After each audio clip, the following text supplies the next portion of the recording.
Hey everybody, welcome to Bestie Book Reviews. I'm here with my bestie Mandy. And I'm here with my bestie Jessica. So if you can't tell by Mandy's little face there, this is our Convincing My Bestie series. This is where we convince the other to read in a trope that they don't normally choose for themselves. And it is my turn to convince Have Mandy. I told you lately that I really do not enjoy age gap or taboo? Nice try. But today's trope is one that you don't normally choose. I mean, every once in a while you do, and that is paranormal. So I have 6 paranormal romance recs. I promise there are no reverse harems in here. And there are no aliens because that is sci-fi. I will pick Twilight for 200. Thank you. Twilight is not on the list. But before we get started with that, what would you like to tell the lovely viewers? Please stop torturing me. No. Cut that out. Okay. Well, I would like to encourage them to hit that subscribe button so they can win these books. When we get to 1,500, we will be giving away all of those to one lucky subscriber. You can also follow us on Instagram for an extra entry. Yep, they are all signed as well. Yes. By the author. Yeah, by Callum. All right. Are you ready? Get your notes ready. Let's talk paranormal romances.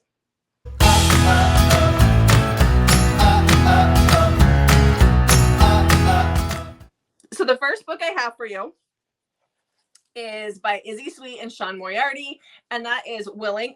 It's glossy. Willing by Izzy Sweet and Sean Moriarty. So this is a vampire romance. This is about Asher and Chloe. So Chloe was raised in what was called the Order. Like, she has a birthmark on her. She's got a mark on her that shows that she is something important. Like, she's wanted by a specific vampire, and there's a reason why. This is a vampire romance. So she is held in this order, and she is taught and trained on how to survive a vampire coming after her.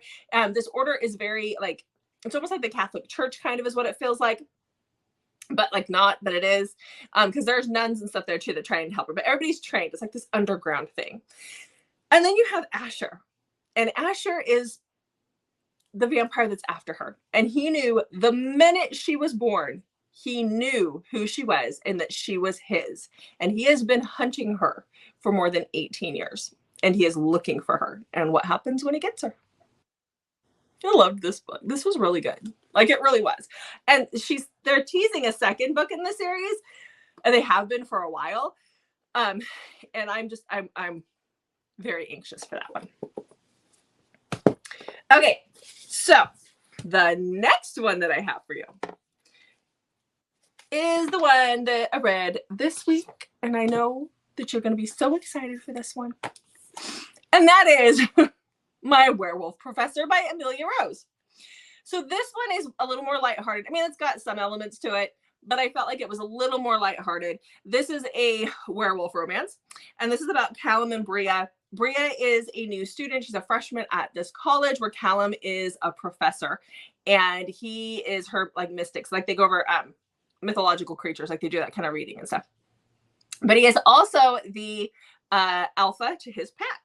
And on the first day of school, they literally run into each other in the hall or coming in through the door. And the minute he sees Bria, he knows that that is his fated mate. And she's also human, where he's not. And so how do you make that work? There's also something after her. So she's running from her parents. She's running for a reason. So there's some more to that. I do have to say, this one is not on KU, if I remember right. I think it was like $4. Just so you know, just in case that's a factor. Okay. So then the next one I have for you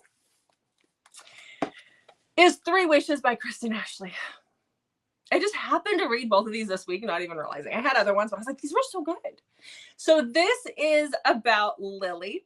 And Lily is born into a family where they have this extra family member that they all love, and that is Fazir, and he is their genie. Like, her grandma was sent this bottle that the genie lived in, not knowing what it was, when her husband died in World War II. And Fazir has lived with her family for all these years. They have 3 wishes that they can use. Grandma didn't use any. Lily's mom used one of the 3 wishes when she got pregnant with Lily because she couldn't get pregnant. And so she came to Fazir and said, I want a baby. And that is where Lily came from. And Lily has grown up as a child. He was going to make her beautiful. Like he made her beautiful later when he made her and her mother, like he magicked her up, but he wanted her to learn to be gracious and kind and all these other things. So as a child, she wasn't beautiful. She has all these other attributes that she learned because, things weren't handed to her on a silver platter. And so when she's a kid, she's dealing with this kid who's this guy that's bullying her, and she really loves to read romancerecs. And so she tells Fazir, I'm going to use one of my wishes because there's 2 left in the family because the family gets the 3. There's 2 left.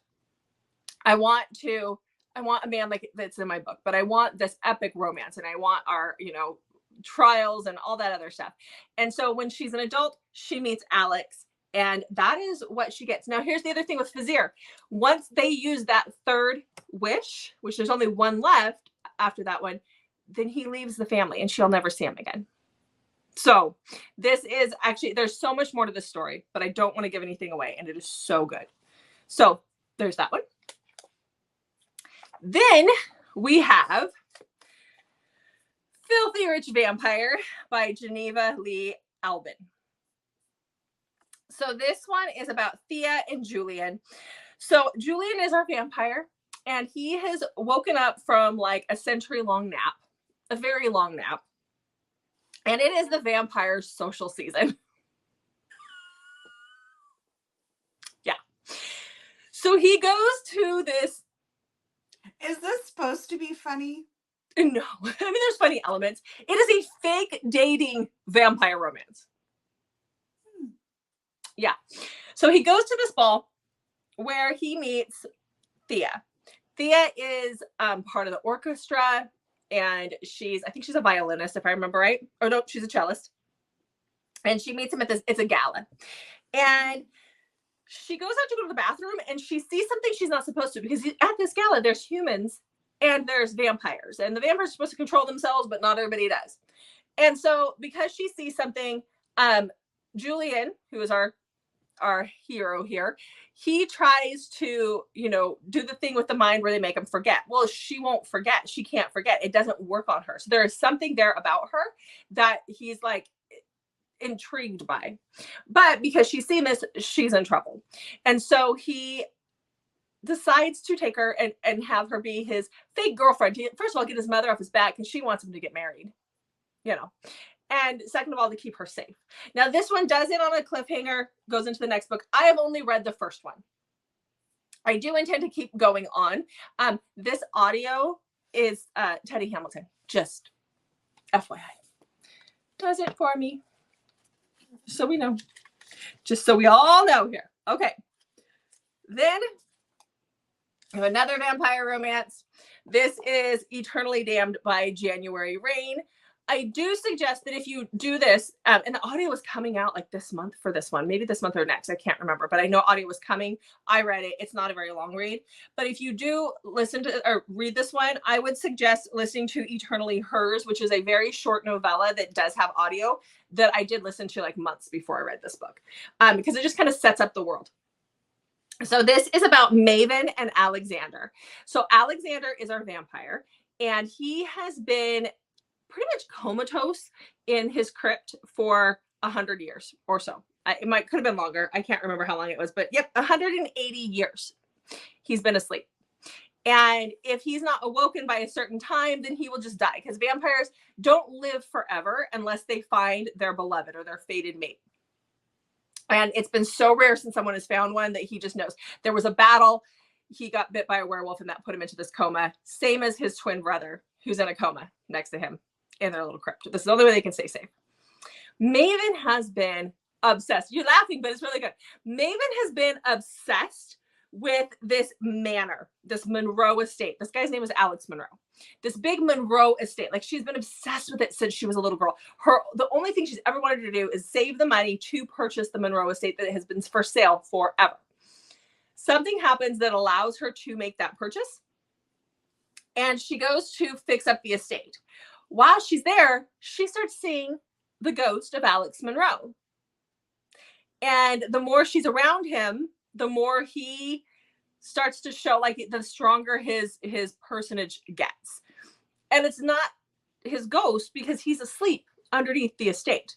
And so, you know, how do you have a relationship with a ghost? Anyhow, loved this book. I've loved everything by January Rain. So, just saying. Was that 5? Yes. Okay. The 6th one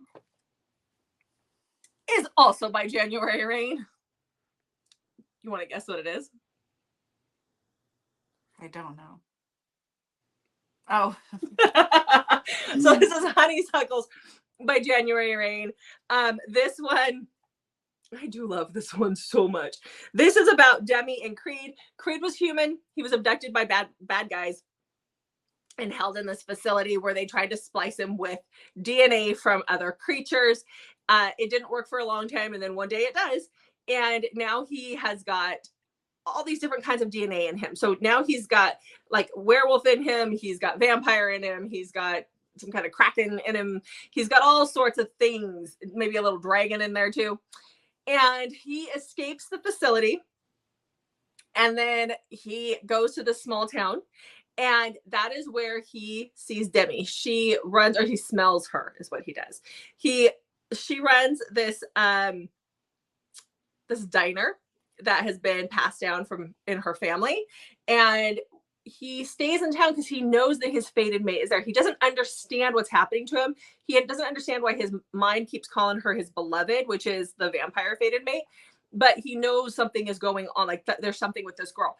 And when she sees him, he's got gray skin and he wears like a dark hood over his head, and he comes into her diner. She is instantly attracted to him, and she doesn't know why. There's all sorts of crazy antics that happen in this book. It is a wild ride, but it is so daggone good. I loved this book so much. So much. So that's all I can tell you, because I don't want to give anything away, but she is writing the 2nd book in the series. It'll be out this summer, and I'm so excited. Just thought you should know that. So Mandy, I know that this is a very hard decision, and for reasons that probably different for me when I go to choose them, but you know, what you gonna do? Okay, I've narrowed it down to 3. Okay. I've narrowed it down to 3 wishes: Filthy Rich Vampire or Eternally Damned. I feel like I should pick something different than Kristen Ashley, because I've picked her before when we've done convincing. Yeah. I think it was a paranormal one. It was the vampire one. I know, but I feel like it was a paranormal convincing that led me to it was a picking Kristen that. Ashley paranormal. Yeah. So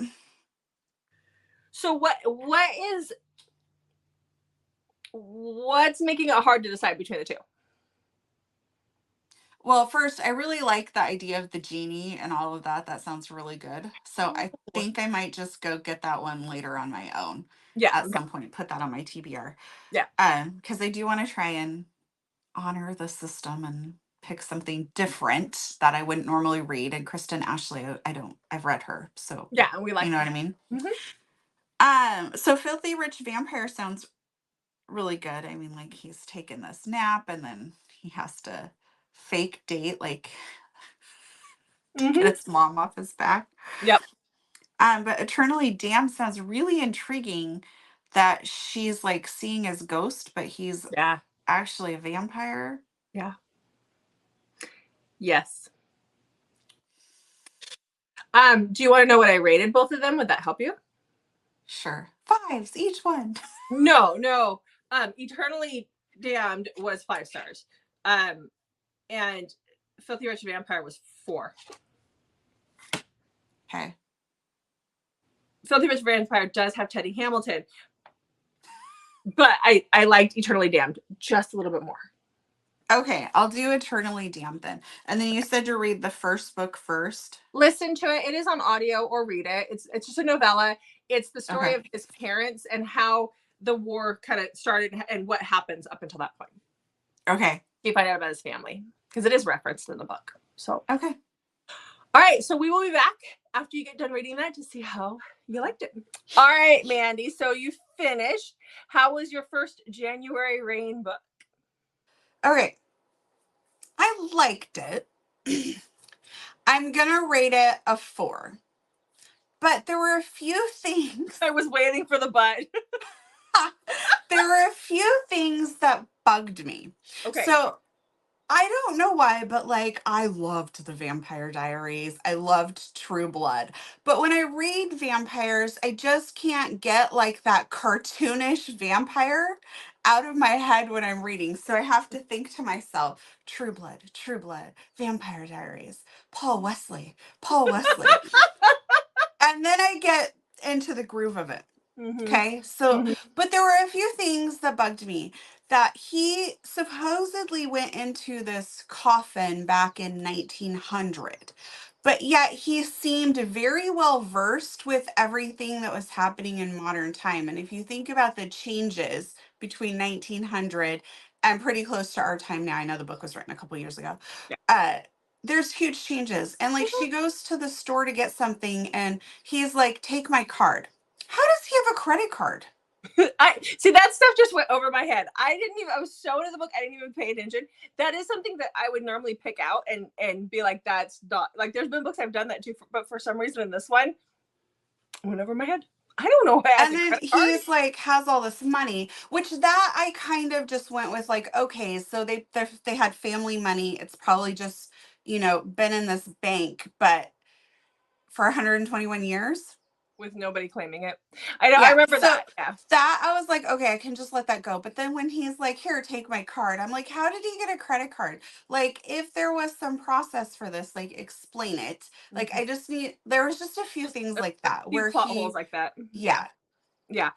Yeah. And like I said, when I was into it, I was so into it, I just wasn't paying attention to that. But that would normally bother me in books. So yeah. But okay. All right. But you still gave it a 4. I did. Yeah. I think the story was really cute. So yeah. Okay. Well, there you have it. There's the paranormal. Right. Okay, so make sure you check back on Mondays, Thursdays, and Saturdays for new videos from us.